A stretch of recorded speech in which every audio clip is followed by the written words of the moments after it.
Merci de votre invitation à ce cycle de conférences qui me ramène effectivement à des sujets de recherche assez anciens, puisque le point de départ, ça a été ma thèse sur le Conseil municipal de Paris, donc de la période qu'on va considérer ce soir, entre 1944 et 1977, thèse que j'ai dû soutenir en janvier 93, donc ça fera bientôt 25 ans. Donc c'est des éléments que j'ai travaillé il y a un certain temps, mais que j'ai toujours continué à suivre, même si effectivement je me suis un peu plus orienté maintenant sur la Première Guerre mondiale, mais les deux sujets ne sont pas incompatibles. Et je sais que vous avez eu la fois dernière ma collègue et amie Manon Pignot qui vous a parlé de Paris dans la Grande Guerre, qui est une de mes collègue à Amiens et qui travaille et sur Paris et sur la Première Guerre mondiale.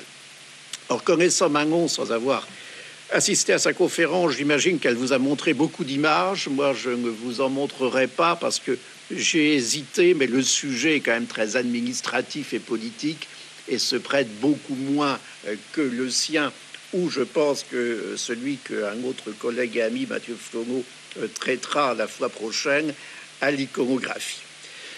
Donc je vais essayer effectivement de brasser cette question des relations entre État et Paris en prenant les exemples, comme cela m'a été demandé, principalement sur des questions de politique urbaine qui vous parlent de toute façon, je pense, un peu plus que des questions plus de politique sociale ou de politique budgétaire, sur lesquelles aussi je ferai quelques allusions. Il y a des flancs. Alors, vous avez eu des conférences sur l'Ancien Régime, et je me garderai bien de revenir sur cela, mais vous savez donc que la défiance de l'État envers la capitale est historiquement ancienne, et donc pour me remonter qu'à la Troisième République, la loi du 14 avril 1871, qui a été votée donc après l'épisode de la Commune, traduit la défiance à l'égard de la ville rebelle et de la ville qui s'était encore plus rebellée au début de cette année 1871. Donc ce qui singularise en particulier cette loi, c'est que Paris est alors privé de maire, et je m'amusais quand je traitais de ces questions aussi avec les étudiants à leur poser à l'oral quel est le maire de Paris juste avant Jacques Chirac, et la bonne réponse était Jules Ferry, puisque le dernier maire de Paris en 1870, ça a été Jules Ferry. Il n'y a pas eu de maire de Paris donc entre 1871 et 1977. Donc Paris est privé de maire. Il y a un conseil municipal avec 80 conseils municipaux. À l'époque, les conseillers municipaux étaient élus dans le cadre de quartiers, donc au scrutin uninominal à 2 tours. Donc il y avait 20 fois 4, chaque arrondissement était divisé en 4 quartiers, et ce conseil municipal désignait un président du conseil municipal qui avait essentiellement une fonction de représentation. Et celui qui avait le pouvoir exécutif, ou plutôt ceux qui avaient le pouvoir exécutif, ce sont les 2 préfets, le préfet de police et celui qu'on appelait alors le préfet de la Seine, puisque alors Paris était intégré avec 80 communes de banlieue à un département qui était le département de la Seine, et cette situation a perduré jusqu'à la réforme des années 60, où a été créé le Val-de-Marne, les Hauts-de-Seine et la Seine-Saint-Denis, et où Paris est devenu ville et département. Alors après cette loi de 1871, il y a des revendications d'une évolution du statut de Paris, de la part en particulier de ceux qu'on appelle les municipalistes parisiens, et il faut d'espoir dans le changement d'orientation de la République. On passe, pour aller vite, de ce qu'on a pu appeler la République des ducs à la République des républicains, après donc la crise du 16 mai 1877. Mais ces espoirs ne sont pas couronnés de succès et la grande loi municipale de la Troisième République, qui est la loi municipale de 1884, ne va pas avoir de conséquences sur le statut de Paris. Et même en 1939, les 21 avril et 13 juin 1939, il y a des décrets-lois qui sont pris par la Troisième République pour limiter encore les pouvoirs du Conseil municipal. Alors, l'une des raisons aussi de cette méfiance maintenue, c'est qu'on voit apparaître un phénomène qui va avoir longtemps être une constante de la politique parisienne, c'est une opposition entre la majorité politique du Conseil municipal de Paris et la majorité politique nationale. Après 1900, mais surtout après 1909, Paris est un bastion conservateur. Le Conseil municipal de Paris est un bastion conservateur. Et donc, par rapport à un certain nombre de gouvernements, effectivement, il y a cette opposition politique qui apparaît clairement, par exemple, au moment des célèbres manifestations du 6 février 1934, où il y a beaucoup de conseillers municipaux parisiens qui manifestent. Donc, on reste dans un statu quo jusqu'à la Seconde Guerre mondiale. Alors, pendant la Seconde Guerre mondiale, on voit monter en puissance à Paris le Parti communiste dans la résistance et l'influence communiste est particulièrement forte au sein du Comité parisien de la libération, qui est donc l'équivalent des CDL en province, des comités départementaux de libération, et le Comité parisien de libération est présidé par André Tollet, qui à la fin de sa vie s'occupera du musée de la Résistance nationale à Champigny-sur-Marne. Et André Tollet était un militant cégétiste, mais de la tendance CGT-U, unitaire, c'est-à-dire qui était de la tendance communiste. Et donc cette montée de l'influence communiste à Paris inquiète les gaullistes qui vont essayer de devancer cette montée de l'influence communiste. Et dans ses mémoires de guerre, De Gaulle, après avoir souligné que Paris, si on le laisse faire, tranchera en France la question du pouvoir, rapporte qu'il craignait que la capitale, fidèle à son histoire, ne connaisse une nouvelle commune de Paris. Si les communistes parvenaient à s'instituer les dirigeants du soulèvement et à disposer de la force de Paris, ils auraient beau jeu d'établir un gouvernement de fait où ils seraient prépondérants. Ils projetaient d'apparaître à la tête de l'insurrection comme une sorte de commune qui proclamerait la République, répondrait de l'ordre, distribuerait la justice, que l'insurrection dans cette grande ville dut pour certains tendre à l'instauration d'un pouvoir dominé par la Troisième Internationale, je le savais depuis longtemps. Donc le gouvernement d'Alger, avant même la libération de la capitale, et sans consulter donc le comité parisien de libération, désigne un préfet de la Seine qui va être Marcel Flouret et un préfet de police, Charles Luizet. Et cette décision va provoquer un certain nombre de contestations au sein du comité parisien de libération. Et le maintien de cette influence communiste après la libération de Paris va faire échouer finalement toute évolution substantielle du statut de Paris et une ordonnance du 13 avril 1945 qui porte réforme du régime administratif de la ville de Paris et du département de la Seine est une ordonnance finalement assez cosmétique. Elle revient un peu sur les décrets loi 39, mais elle ne change pas globalement l'organisation des choses. Il n'y a toujours pas de maire à Paris. Et de surcroît, sous la 4e République, les oppositions politiques déjà observées sous la 3e vont se maintenir, puisque le RPF du général de Gaulle, qui se situe donc en opposition aux partis de la 3e force qui vont contrôler les gouvernements, remporte un triomphe aux élections municipales de 1947 et symboliquement, le président du conseil municipal, c'est de Gaulle, mais Pierre de Gaulle, donc le frère de Charles de Gaulle, le frère du général de Gaulle. Donc ces rappels introductifs étaient nécessaires pour comprendre l'ancrage et l'arrière-plan politique des oppositions entre Paris et l'État, dont va traiter cette conférence que j'ai intitulée, après avoir discuté avec l'Institut études avancées, l'État contre Paris. Le titre n'est pas de moi d'ailleurs, le titre c'est le titre d'un livre d'Alain Griotret.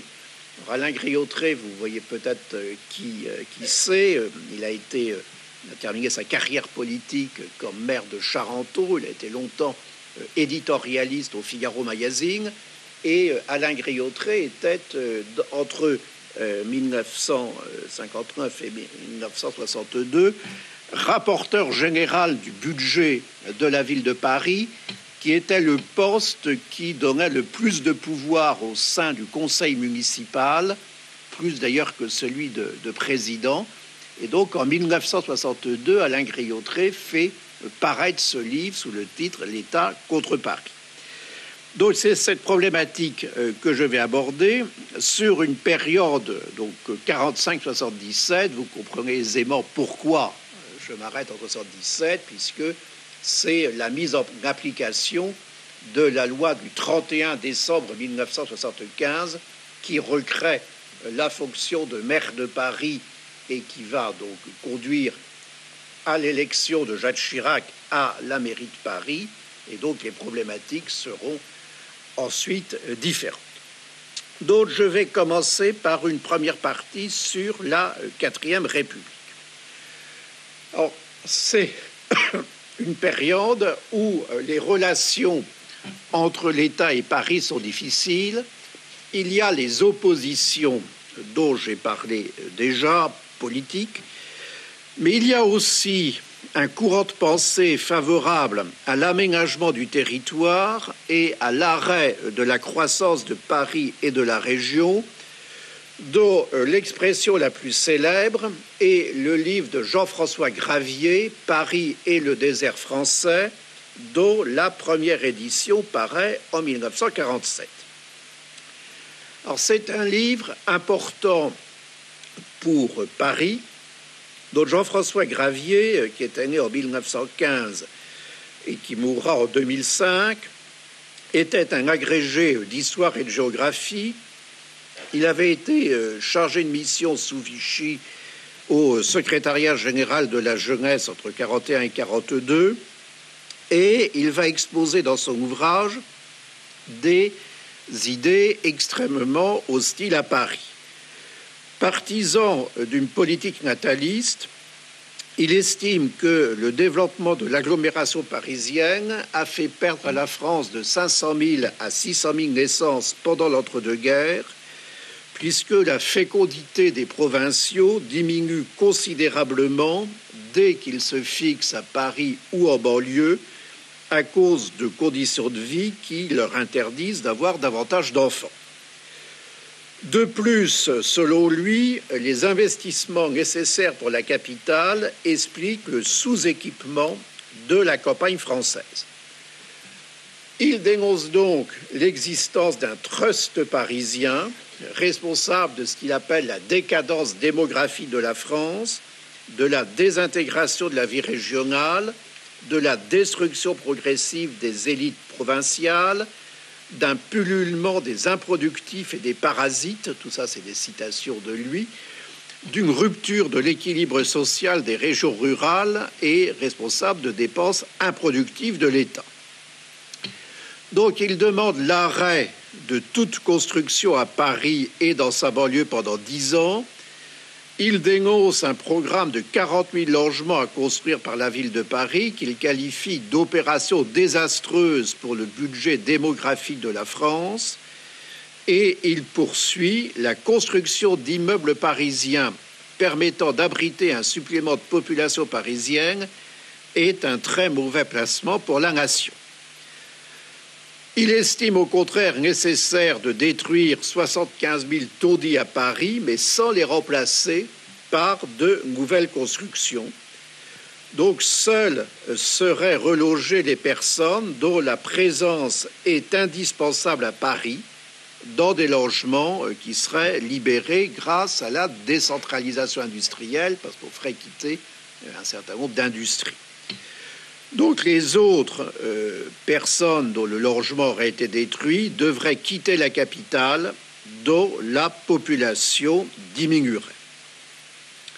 Et il conclut donc qu'on pourrait espérer que cette population réduite mais mieux logée aurait, dans le cas de la renaissance démographique générale, une fécondité suffisante pour maintenir son effectif sans excédent d'immigration.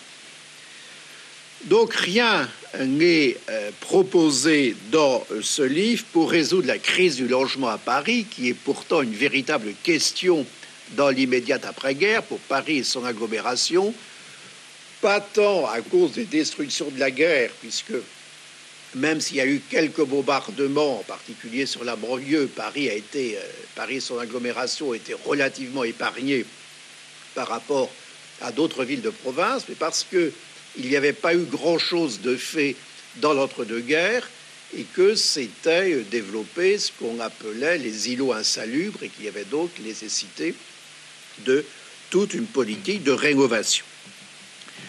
Alors, je ne vous surprendrai pas en disant que le livre de Jean-François Gravier déplaît fortement aux conseillers municipaux de Paris, mais il a en revanche un grand impact sur les milieux gouvernementaux de la 4e République. Et d'ailleurs, la préface du livre est due à une personnalité importante qui est Raoul Dautry. Et Raoul Dautry a été le premier des ministres de la reconstruction et de l'urbanisme après la guerre. Il s'était aussi occupé avant la guerre de compagnie de chemin de fer.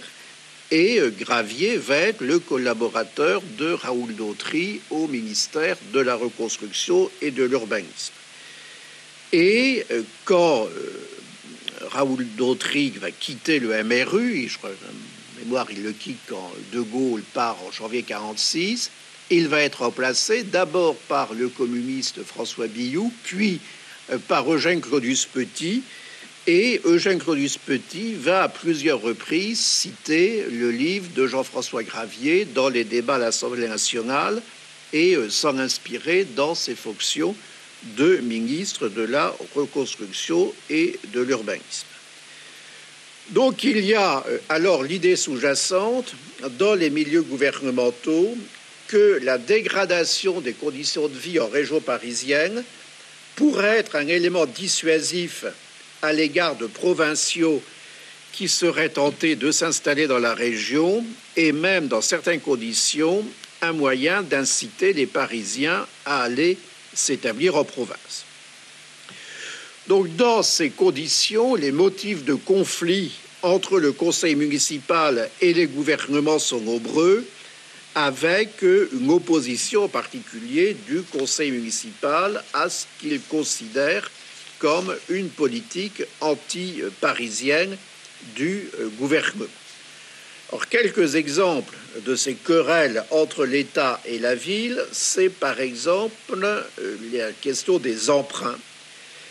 Les gouvernements freinent les possibilités d'emprunt de la ville et effectivement, entre 1947 et 1953, la ville de Paris n'est autorisée à emprunter sur le marché public que 2 fois, une fois 5 milliards en 1949 et une fois 5 milliards en avril 1953. Et donc cette incertitude sur la capacité d'emprunt de la ville est effectivement un obstacle à une politique d'investissement à long terme. Un autre motif de conflit est l'arrêt du versement par l'État de certaines subventions à la ville de Paris. Une querelle a lieu pendant plusieurs années sur ce qu'on appelle l'entretien du pavé de Paris, c'est-à-dire sur la somme que l'État devrait verser à la ville pour entretenir la partie des routes nationales qui se trouve dans Paris, parce que les routes nationales, elles partent du centre de Paris, et donc il y en a une partie qui se trouve dans Paris intramuros. D'autres débats ont lieu, par exemple sur la question de l'adduction des eaux du Val-de-Loire. On avait des projets qui ont été très souvent relancés, d'autoriser la ville de Paris à entreprendre des travaux d'adduction d'eau des Val-de-Loire, mais là, il y a aussi un refus de l'État. Donc, dans ces conditions, l'État est mis en cause par les élus parisiens pour expliquer les difficultés de la capitale, et on peut citer un autre élu parisien important qui est Bernard Lafay. Donc Bernard Lafay a été élu de Paris pendant 32 ans, de 1945 à 1977. Il va mourir brusquement au cours de la campagne municipale de 1977. Il a été président du conseil municipal de Paris. Il s'était rallié à Jacques Chirac, même si à un moment on avait envisagé qu'il aurait pu devenir le premier maire de Paris. Et donc en 1964, Bernard Lafay écrit ceci, durant 20 ans, donc ça nous renvoie à 1944, alors que la crise urbaine s'aggrave chaque jour à Paris, le conseil municipal a multiplié les avertissements, préconisé des solutions, proposé des réalisations, voté des emprunts non autorisés par l'État, et donc réalisation à journée sine die, solution enterrée, avertissement dédaigné. On complétera cette vue objective des fastes municipaux en notant que les difficultés municipales ont été dans une grande mesure volontairement aggravées par l'État, sous couvert d'une politique aberrante, prétendue de décentralisation. Les technocrates du pouvoir central espéraient qu'en rendant la vie impossible à Paris et dans sa région, ils en freineraient le développement. Rudement démentie par les faits, cette conception infantile et malthusienne se voit aujourd'hui reléguée au musée des folies administratives, mais les conséquences en demeurent dans la synergie tragique des carences. Donc il y a bien cette mise en valeur d'une volonté de l'État de bloquer Paris.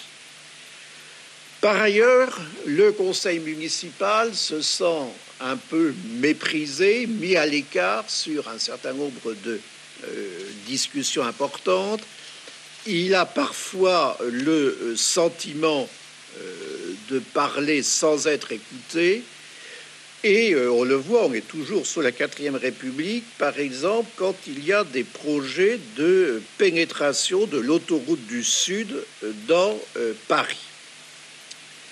Donc, on envisageait 4 projets, soit un souterrain depuis l'extérieur de la cité universitaire jusqu'à la place d'Enfer Rochereau, avec une usine d'aération dans le parc de Montsouris, soit une tranchée semi-ouverte le long de l'avenue du parc de Montsouris, soit un viaduc de 15 mètres de large livrant passage à une voie de même dimension édifiée en plein milieu de l'avenue du parc de Montsouris, la circulation se faisant au niveau du premier étage des maisons, soit un trajet faisant surgir l'autoroute à l'une des extrémités du parc de Montsouris, lui faisant traverser sur un pont l'avenue Reille et suivre ensuite, en empruntant des emprises de la RATP, un tracé sensiblement parallèle à celui de ce qu'on appelait alors la ligne de Paris à Sceaux, qui est maintenant le RERB.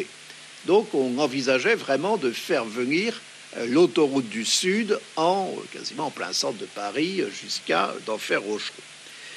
Donc les conseillers se font l'écho de vives réactions de la population, à la fois pour des raisons de ce qu'on n'appelait pas encore l'environnement, mais aussi pour les communistes parce qu'ils y voyaient un projet motivé essentiellement par des raisons stratégiques d'avoir de grands axes pour aider au déplacement des troupes. Ça, c'était toujours un peu le fantasme des communistes, que tout projet d'urbanisme qui prévoyait des grandes avenues ou des grands passages avaient des finalités de défense.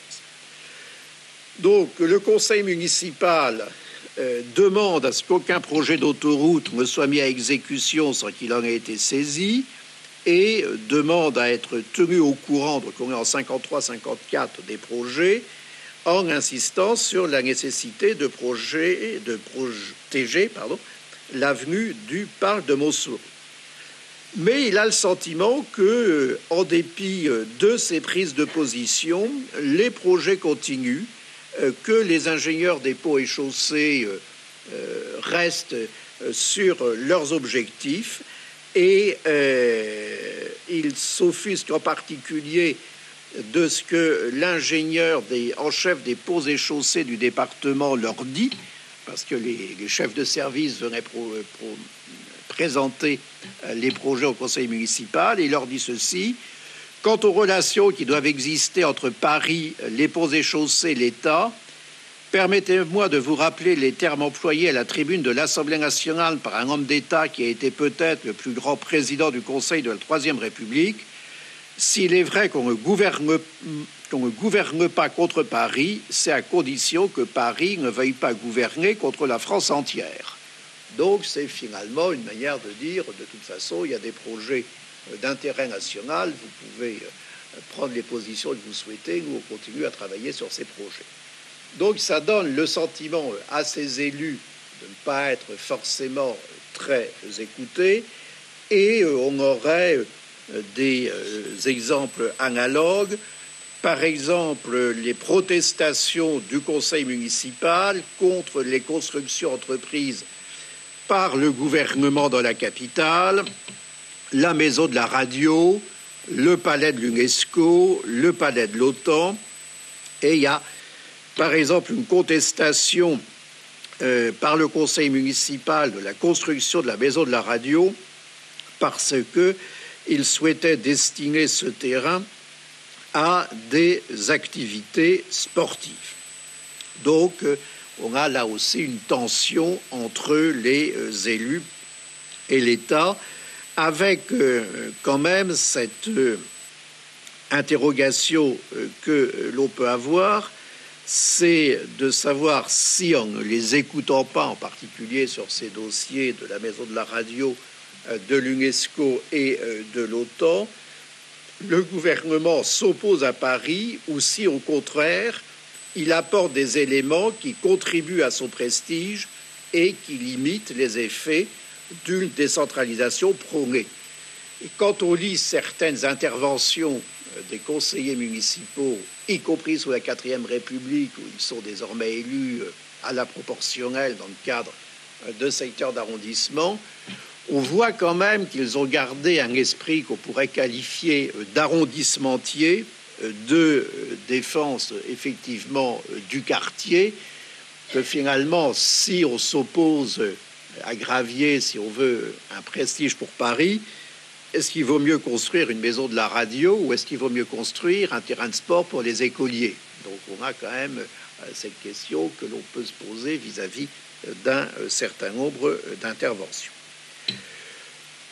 Donc, convaincu que c'est la liberté qui sauvera Paris, pour reprendre une formule de Bernard Lafay, que l'État est hostile à la capitale, les conseillers demandent une révision du statut administratif. Donc il y a déjà, avant même 1958, un certain nombre de propositions de loi qui sont déposées, en particulier par Jean Le Garret, qui était un élu parisien important de l'époque et qui est le père de celui qui est actuellement maire du 1er arrondissement. Mais ce qu'on peut dire, d'une part, c'est que ces propositions de loi ne vont pas très loin. Elles ne remettent pas globalement en cause les grandes lignes du statut administratif de Paris et que, de toute manière, elles n'aboutissent pas.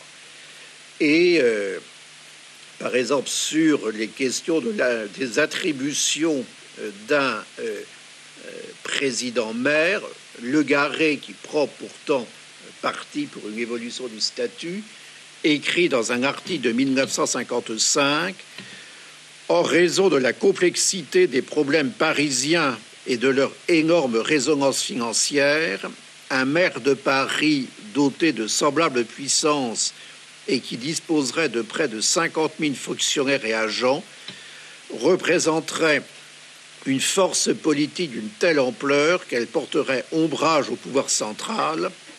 L'aventure d'Étienne Marcel risquerait de se reproduire, au moins en partie, au plus grand détriment des intérêts de la ville et de ceux de l'État.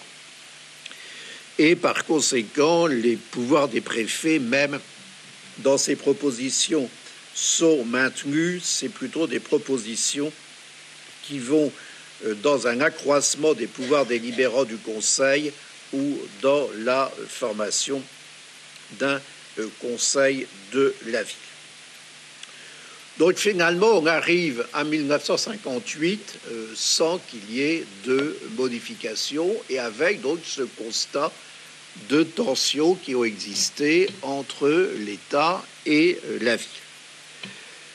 Donc 1958, retour au pouvoir du général de Gaulle et le général de Gaulle, donc vous le savez, est d'abord le dernier président du Conseil de la 4e République, avant de devenir le premier président de la 5e République. Dans le deuxième semestre 58, il n'est pas président de la République, il est président du Conseil.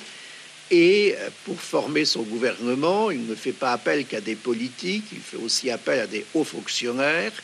Et le ministre de l'Intérieur, c'est Émile Pelletier, et Émile Pelletier était l'ancien préfet de la Seine. Donc les élus se disent que peut-être avec un ministre de l'Intérieur, ancien préfet de la Seine, des choses pourront évoluer. Et il y a donc des revendications qui se répètent, et elles se répètent d'autant plus que même si en 1959, on a une plus grande convergence entre la majorité politique du conseil municipal et la majorité nationale, puisque les gaullistes prennent la présidence du conseil municipal avec des choses compliquées après, parce qu'il y en a beaucoup qui sont Algérie française, donc qui vont évoluer plutôt vers les indépendants. On a un sentiment en 59-60 que les choses ne changent pas considérablement. De nouvelles tensions sur le projet d'adduction des eaux des Val-de-Loire, qui est finalement repoussé après que les élus parisiens aient cru qu'il allait aboutir. Certains mauvais esprits disent que Michel Debré, le Premier ministre, étant élu d'Amboise en Indre-et-Loire, n'est pas très favorable à ce que le projet aboutisse. On va avoir aussi des difficultés sur le projet de la question de la construction de la faculté des sciences, donc de Jussieu, on n'est pas loin d'ici, et avec la question de la part qu'il doit être fait d'un côté à la science et de l'autre côté au vin. Et il y avait donc un certain nombre aussi d'élus qui étaient les défenseurs des marchands de vin.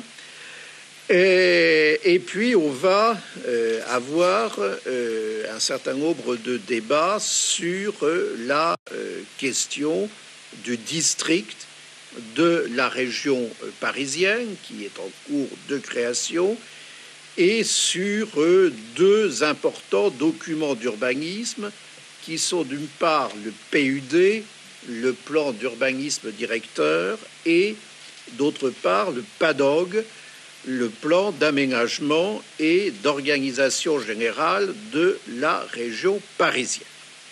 Alors, je vais revenir un peu sur cette question du PADOG, puisque vous m'avez demandé d'insister sur ces questions d'urbanisme et d'aménagement du territoire. Or, le PADOG qui est présenté est un document qui va se révéler largement défavorable à Paris, avec 7 principales propositions: stabiliser la population de la région parisienne et limiter sa croissance à 1 million entre 1960 et 1970, stabiliser le potentiel industriel et les emplois du secteur tertiaire ainsi que des services publics. Pour cela, il faut décentraliser les emplois des secteurs secondaires et tertiaires et des services publics.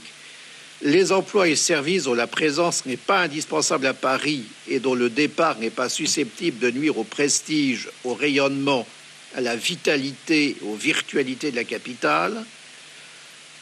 Promouvoir une action de déconcentration et de décongestion de Paris en desserrant sur la banlieue et le reste de la région certaines activités secondaires ou tertiaires autorisées à rester dans la région parisienne. Après, donc, il y a un projet de construction sur un secteur de 1200 hectares et 1000 hectares en banlieue.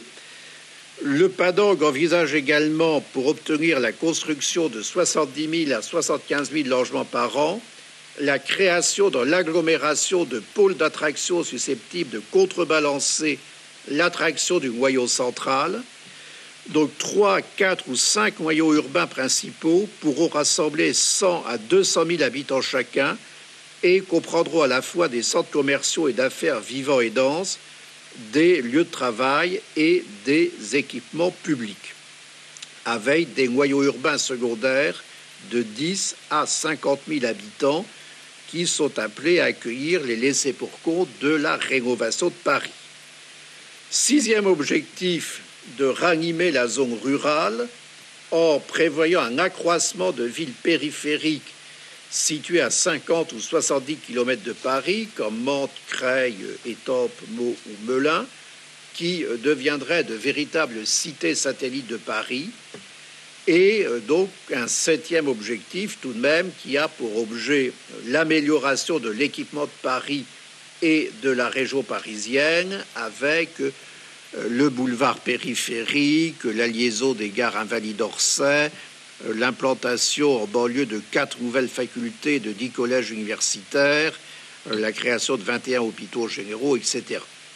Et donc, ce qui frappe finalement, c'est le malthusianisme de ce plan en matière de construction et les élus qui sont confrontés dans leur permanence à des habitants qui viennent se plaindre des difficultés à trouver un logement se disent mais avec ces chiffres-là, on ne va jamais résoudre la crise du logement à Paris.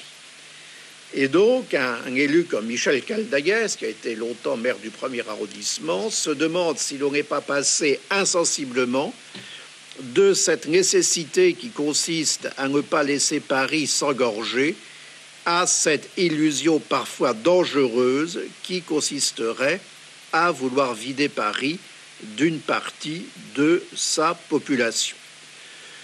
D'autres élus s'inquiètent du risque d'ajouter de nombreux Parisiens au nombre déjà élevé de banlieusards malgré eux. Et les conseillers sont sceptiques sur la possibilité et la pertinence du transfert de nombreuses activités tertiaires.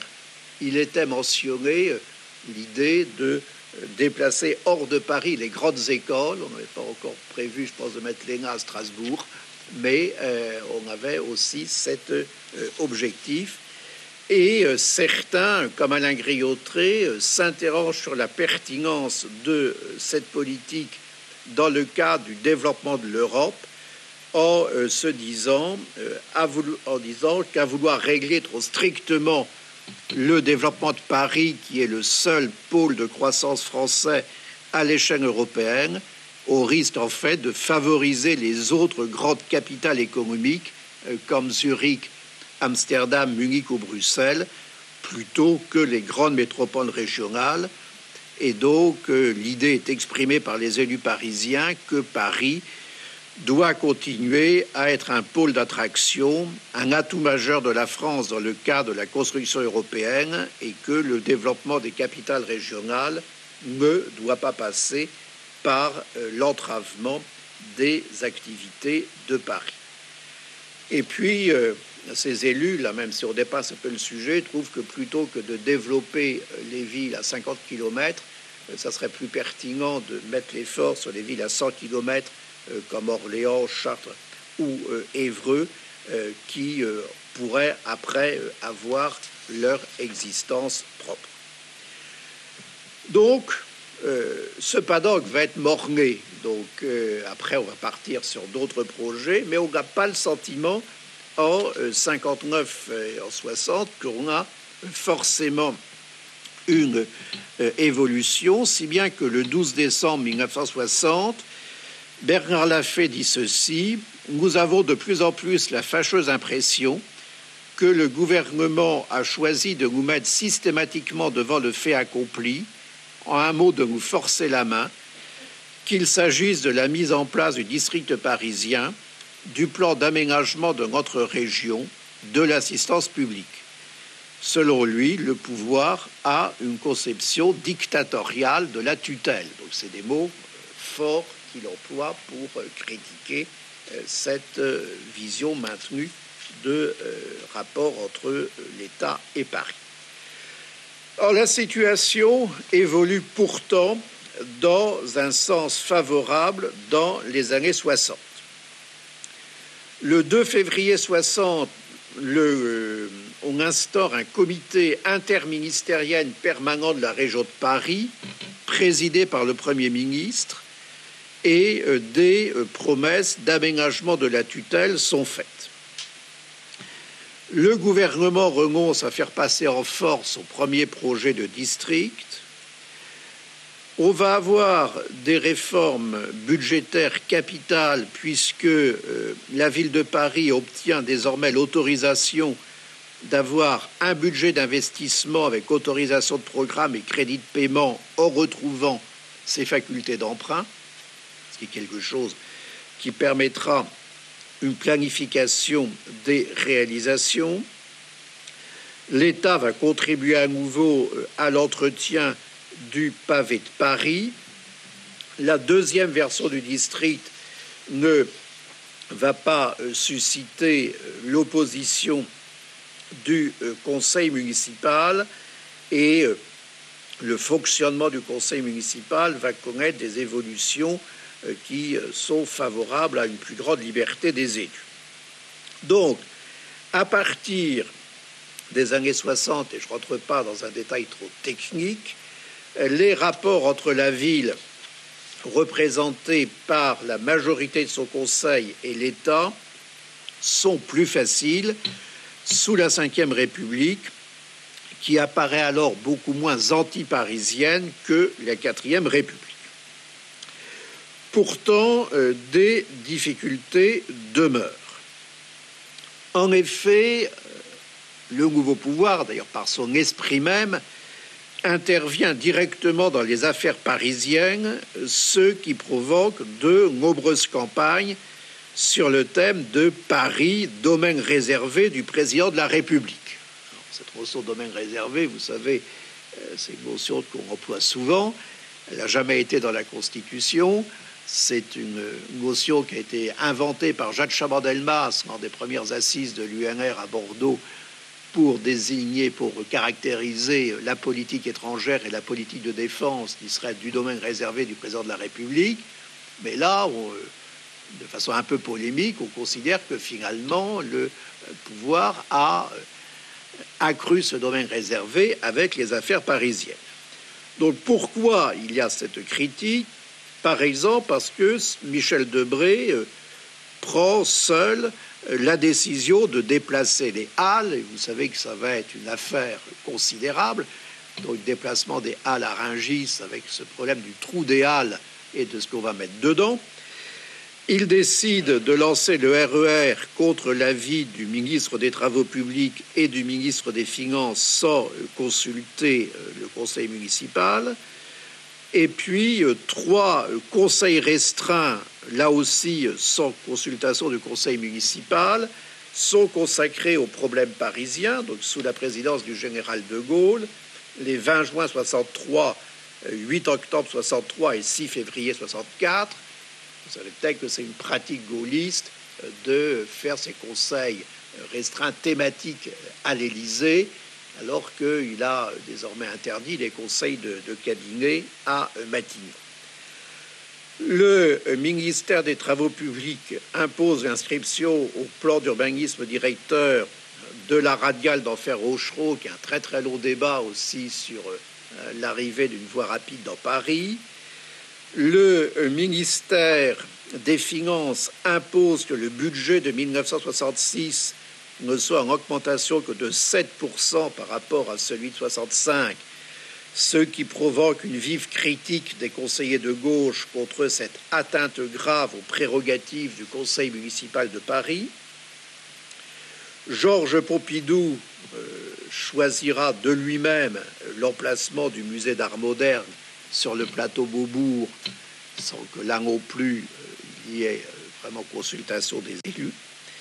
Et puis, quand Valéry Giscard d'Estaing est élu président de la République en 1974, il y a un changement d'orientation de politique urbaine et il met fin de lui-même au projet de la voie express rive gauche centrale et d'un centre de commerce international aux Halles, si bien que le président de la commission de l'urbanisme du conseil municipal, qui s'appelait Bernard Rocher, qui est un élu du 15e arrondissement, quand il présente un mémoire préfectoral sur l'aménagement des abords de la gare Saint-Lazare, déclare « Il est impossible pour notre assemblée de courir le risque de voir son action une nouvelle fois démentie.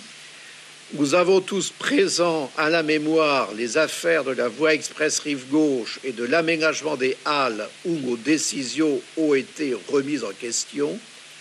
Il nous faut, avant de pouvoir commencer à discuter du projet présenté, connaître la position de la tutelle à son égard pour ne pas risquer d'être une nouvelle fois désavoué, en quelque sorte. » Et puis, un certain nombre de conseillers vont utiliser le scandale des abattoirs, l'affaire de la Villette, qui est une très longue affaire, pour dire que c'est l'exemple même de l'intervention malheureuse de l'État dans les affaires parisiennes sans consultation du Conseil.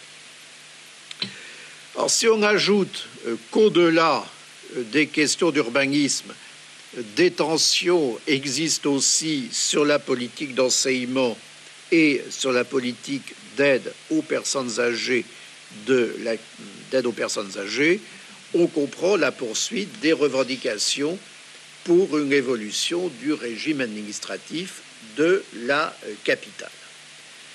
Et ce statut d'exception va finalement se voir attribuer la responsabilité de toutes les tares de l'administration parisienne et du mauvais fonctionnement du Conseil, d'autant plus que les thèmes de la participation des citoyens à l'administration, de la décentralisation et de la déconcentration surgissent après 1968.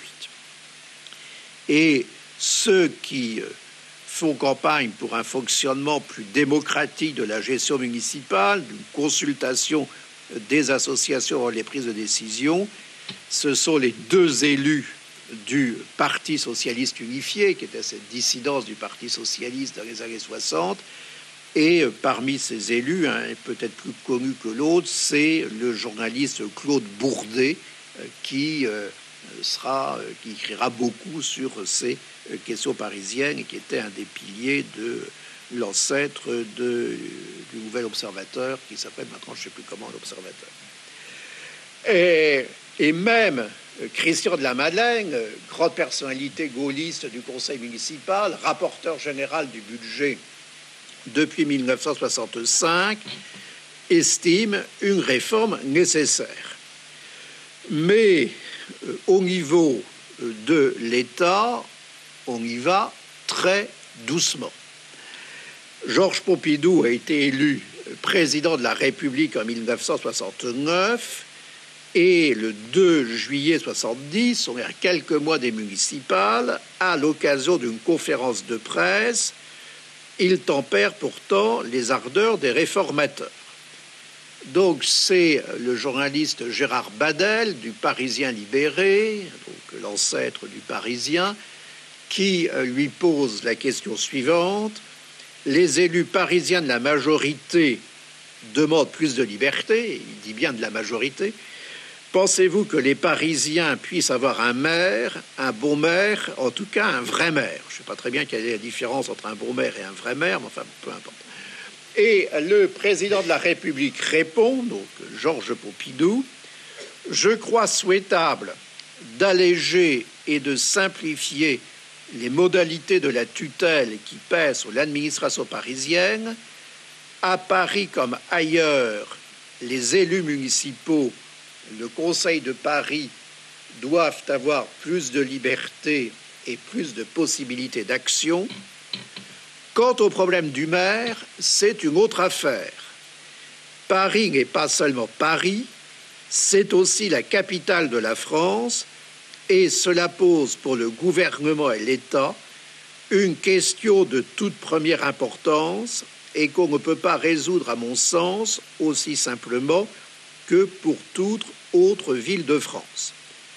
Donc il est urgent d'attendre, et les gouvernements Chaban-Delmas et Mesmer ne sont d'ailleurs pas pressés de faire aboutir la réforme.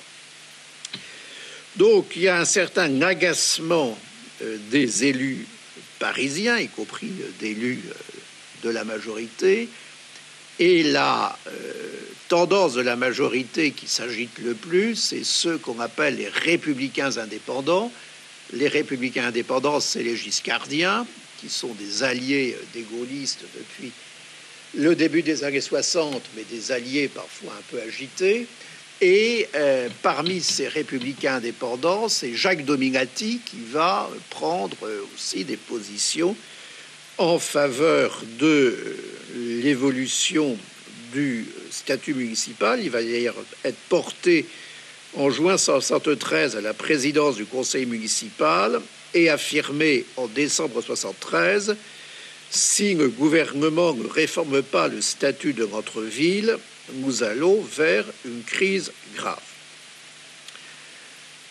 1974, donc décès de Georges Pompidou, élection présidentielle, Valéry Giscard d'Estaing est élu président de la République et donc Jacques Dominati est un de ses proches, et il va cette fois se lancer dans ce processus qui doit aboutir à une modification législative du statut de la capitale.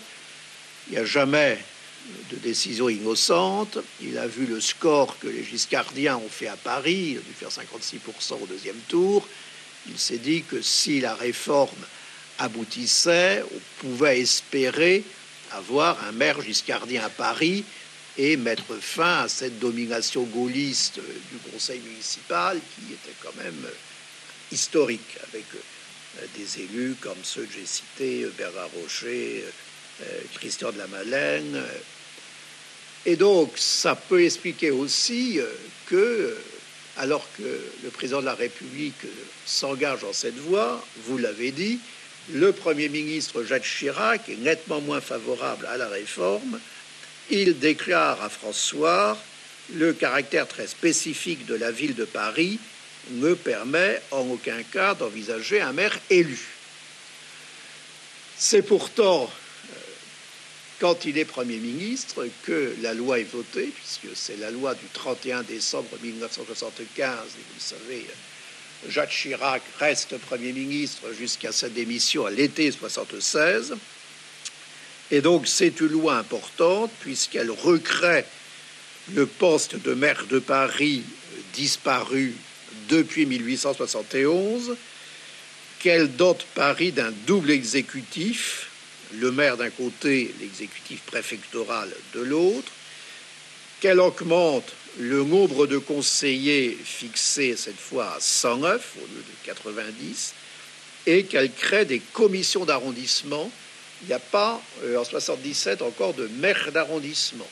Le maire d'arrondissement n'arrivera qu'en 1983, sous la gauche, à l'issue d'une nouvelle loi qui s'appelle la loi PLM pour Paris, Lyon, Marseille.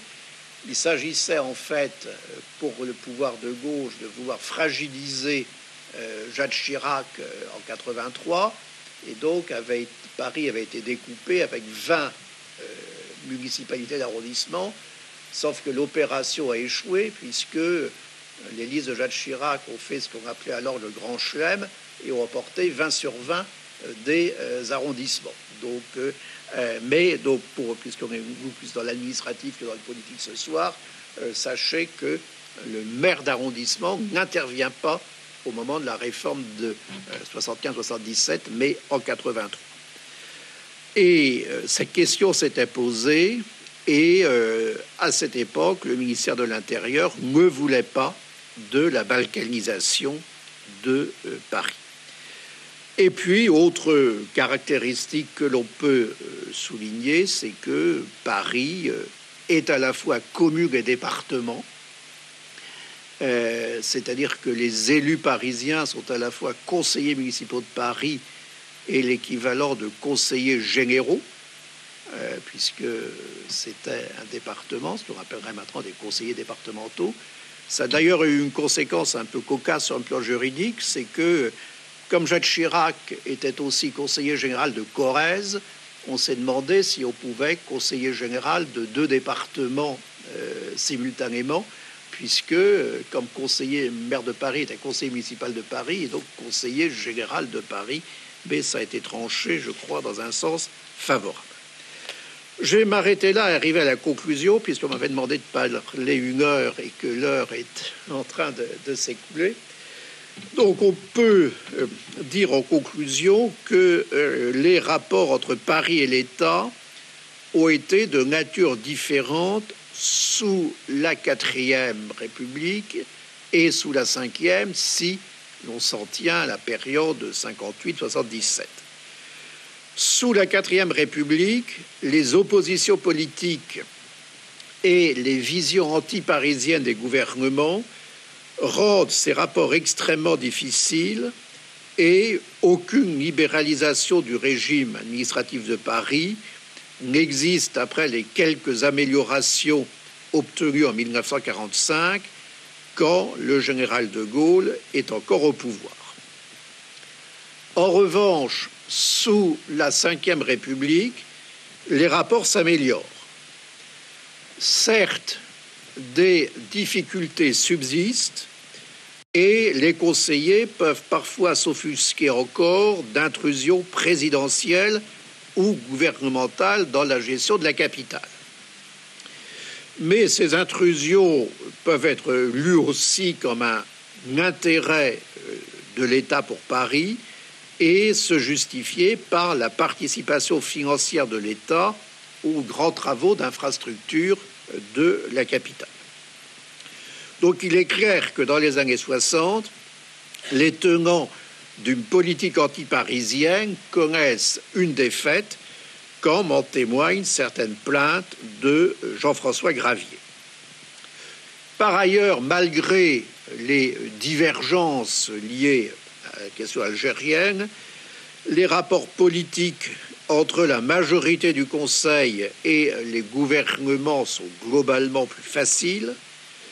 Dans ces conditions, une première vague de mesures libérales peuvent être prises en faveur de Paris dans les années 60, en particulier en 1961 et en 1970. Et après l'élection de Valéry Giscard d'Estaing à la présidence de la République, la loi du 31 décembre 1975 satisfait dans une large mesure les revendications des édiles parisiens exprimées depuis près d'un siècle, puisque on n'avait plus, donc c'est un débat qui durait depuis finalement le milieu des années 1870 cette fois. Voilà, merci.